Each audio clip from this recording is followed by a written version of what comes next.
Policy बाजार पर 1 करोड़ रुपए का टर्म लाइफ इंश्योरेंस केवल 450 रुपए महीने से शुरू।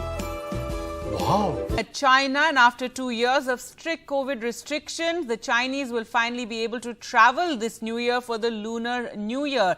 China on Saturday marked the first day of the chun. That's the 40-day period of Lunar New Year travel, known as the world's greatest annual migration of people. But this time, the huge increase in travelers also means the spread of COVID infections. Sunday, that's today, also marks the reopening of China's border with Hong Kong and the end of China's requirement for inbound international travelers to quarantine. Over the last month, China has seen the dramatic dismantling of its zero-COVID regime following historic protests against a policy that included frequent testing, restricted movement, mass lockdown and heavy damage to the world's number 2 economy. There are widespread concerns that the great migration of workers in cities to their hometowns will cause a surge in infections in smaller towns and rural areas less well equipped with ICU beds and ventilators to deal with them. Well, to talk more about this and the opening up of borders, we're now joined by CGTN reporter Yang Shengji from Beijing Daxing International Airport. Thank you so much for speaking to NDTV. And, for the first time in nearly 3 years, Chinese people will be able to celebrate the Lunar Festival, and that's quite incredible. Tell us more about what's happening there. Is everyone planning to travel? We also believe on social media, some people are talking about not traveling just out of being more responsible. First of all, glad to be on the show. Now, right now in the Daxing International Airport, and activity is visibly picking up. Now, across Chinese airports, some 10,000 flights are coming in and out of Chinese airports today, and that's according to flight data, that's some 90% of 2019 levels before the pandemic. Now, among them, 231 flights are international flights. Right here in this airport it is one of the latest air travel hubs in China, opened in 2019. And in this airport alone, some 572 flights are coming in and out today. And that is some 66% of pre-pandemic levels.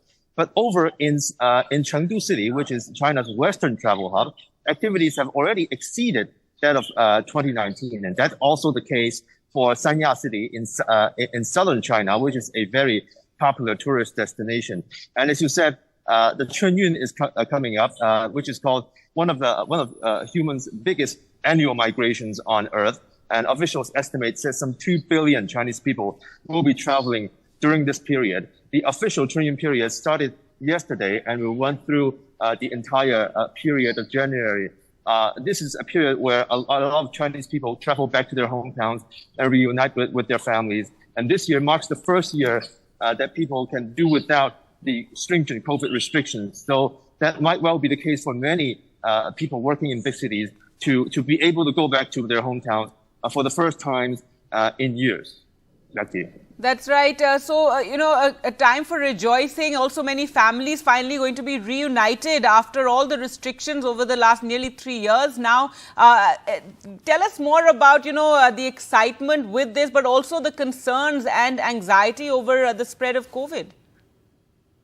Yes. Now, first, I'll talk about the excitement, and it's clearly visible because according to Ctrip, one of China's biggest travel tourism agencies, the search for Spring Festival travel packages have jumped 6 times after the announcement of the easing of measures. For example, a lot of Chinese families are also planning on going on an international trip, overseas trip, for the first time in 3 years. So travel packages for example, Bangkok, the search for travel packages has jumped 6 times on Ctrip's platforms, and the search for a trip to Melbourne, Australia jumped some 50 times. So apparently a lot of Chinese people are trying to get some summertime sunshine in the southern hemisphere. But today marks the first day that China will start treating COVID-19 as a Class B infectious disease. It has always been seen as one, but it has been treated as a Class A, which warranted a lot of the stringent COVID control measures for the past 3 years. But today marks the first day that the Chinese government will treat it as a Class B disease. Now, health officials held a press conference yesterday, in which they said that much of the China's anti-COVID measures will now be focused on the rural areas, because as you said, which has less ample medical resources. Now, yesterday, officials have put out a new draft measures that says some 98% of rural counties and towns are equipped with fever clinics. Now, fever clinics is a very Chinese thing in the Chinese medical system. A lot of the hospitals in China has a separate fever clinic. It is part of the emergency room system, but it has a separate entrance for people with higher body temperatures, who potentially carries infectious disease. So 98% of rural towns and counties are now equipped with fever clinics. But the measure going forward is for local officials to make sure that people with different levels of symptoms be led to different levels of medical institutions across rural areas in order to prevent people from swarming some of the bigger institutions. Because once again, medical resources in rural towns and villages are less ample than the urban areas. And also another important point going forward is to make sure that the rural areas have enough medical supplies and also oxygen makers. Right. All right, Yang Changji, thank you so much for speaking to us here at NDTV.